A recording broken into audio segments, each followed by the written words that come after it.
congratulations on your 27th wedding anniversary. Today, Denise, who's in the back, and I are celebrating our 48th anniversary.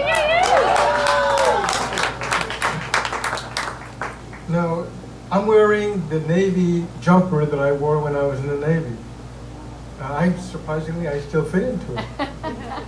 Kind of glad for that. In 1973, I was transferred from the USS Trip, where I did my first trip in Vietnam, to another ship, the Truxton, that was supposed to go to Washington to go into dry dock, and then I would get out. But because they got new orders, they ended up sending us back to Vietnam, which was incredibly disappointing for me.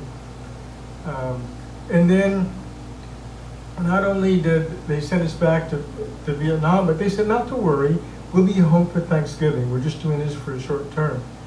The Truxton was the last ship to actually fire missiles and rockets on Vietnam. So we left in early November. We're heading off, to Japan for rest and relaxation before we actually head home.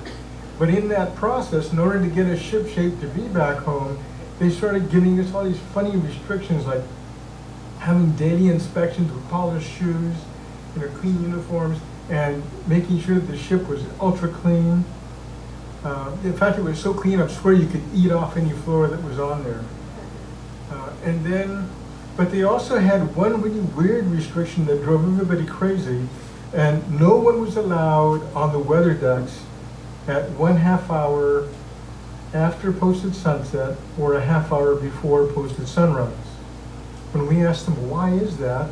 They said, well, you know. And I go, no, we don't. And they go, yes, you do. What they were really saying is that they were not willing to say out loud that they couldn't catch people smoking grass. Because at night they would just flick it over the side. So I guess they figured by forcing people inside, they would either not smoke or they could catch them easier. All right, so we're heading off, and we're about to Okinawa, and the ship gets turned around, and we're informed that now we're heading back to Vietnam. We're not going to be home for Thanksgiving. We might not even be home for Christmas. We were pissed off for obvious reasons. So a whole bunch of us got together, and we decided to hold an anti-war demonstration on the ship, which is not exactly the wisest thing to do when you're in a war zone, right? So all day long, the lifers were talking about an opportunity to throw those hippies overboard and to smash some heads. And they were serious. And I ended up getting elected as the leader. And I knew what I was getting into. I knew that there was a huge risk in my doing that, but I figured that I had to do it anyway. So we were outside at about 5 o'clock, singing songs, yelling, hell no, we won't go, and basically creating a disturbance, basically releasing our anger. And at exactly 1/2 hour after posted sunset, all the exterior doors were secured. So if you were inside, you couldn't get out. If you were outside, you couldn't get in. But because I was concerned about my own shipmates and about the lifers getting carried away, I had already gone in to talk to the executive officer, who's second in command. And he says, you do realize you're involved in a mutiny, and we're in a war zone, so the penalty for that is death. And I said, yes, I know that, but I don't really think you're going to kill me for yelling, we don't want to go. Anyway, so I talked him to come outside. He went out, and and he said, you guys are doing something that's horribly illegal. You're creating a mutiny. You've got to get back inside. Nobody moved. So I said, he can't do anything right now using the restrictions, and he's not going to turn the ship around. So if he doesn't do something, we can come back out tomorrow. So come on, guys, let's go back in. So we all went back in.